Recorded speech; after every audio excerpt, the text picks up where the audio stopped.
fortune tellers, soothsayers, witches, mind readers, mystics, gypsies.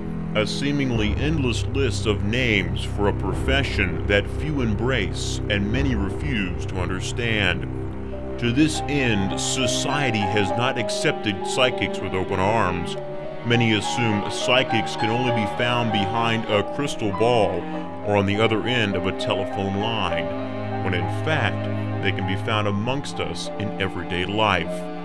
Their jobs being not that different from our own. Here in Indianapolis, Kevin Drane uses his psychic abilities to try to find his niche in an unforgiving society while trying to make an honest living.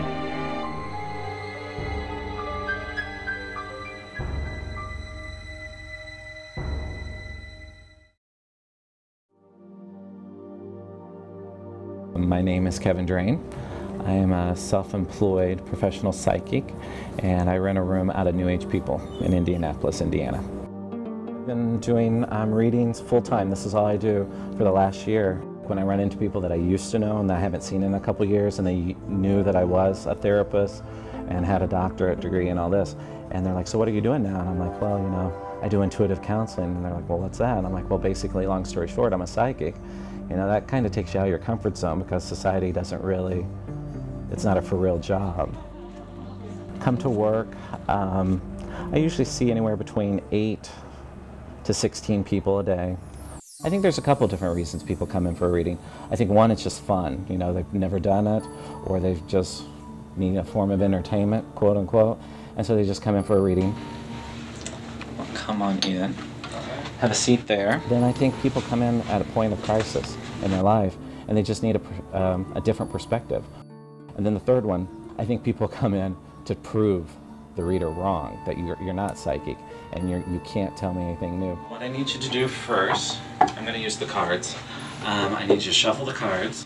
Say a typical reading, we would sit down. I would have them, if I felt like I needed the cards, I would have them shuffle the cards. And I would tell them to think of anything specific they wanted to work on. And then when they hand me back the cards, I kind of hold on to the cards for a while and just get kind of a vibe, for lack of a better word. Well, when you hand me back the cards, sometimes I get like images and energies and ideas. And then I just start telling them what I sense, what I see, what I hear, what I feel. I think everything comes from this divine inspiration that it's not really a voice, but it's more than a feeling. That's somewhere in between a voice and a feeling. So a lot of times I will have the cards out, but I need to look at them to trigger visual stimuli and messages to come through. I kind of created my own cards, and those are the cards that I use in the reading. They look like kind of like the M&M guys. And did you have a friend in high school who passed away? I'm not real good at people who've passed over, dead people, but sometimes they pop up in a reading. Do you feel like there's a guy, probably around your age, that you're somehow connected to? And then after about, maybe 7 minutes, I'll look at him and I say, do you have any specific questions, anything that I haven't touched on? And then we'll do more of a like question and answer type setting. That's what I saw for it. Well, thanks. Hope it helped. That's kind of cool.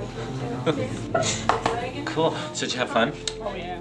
I've had to learn how to put up some pretty strong boundaries, because once somebody finds out that this is what I do for a living, they either don't believe me, so they're very confrontational and attack-like, or they find out what I do and they want information 24/7. Everybody wants to be your friend. I mean, once they believe that you can do it, I mean, they want to hang out with the psychic guy. That's the angel of death, isn't it? Health and healing. No wonder I was attracted to it. There's maybe 5 people that have gone from clients to friendships.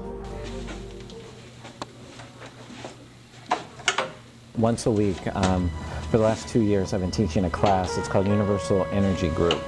And what it's about is basically psychic development and self-discovery through meditation. And the first part of the class is just kind of group discussion. People have messages for one another in the classroom, they share them at that time. Or if somebody has a dream they want to discuss. The second part of the class is an actual guided meditation.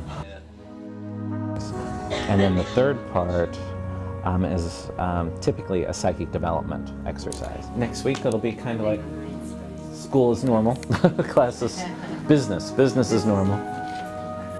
My family life's great, my personal life's great, my relationship is great, my romantic relationships, and my business. I mean, everything's pretty good. You need change? No?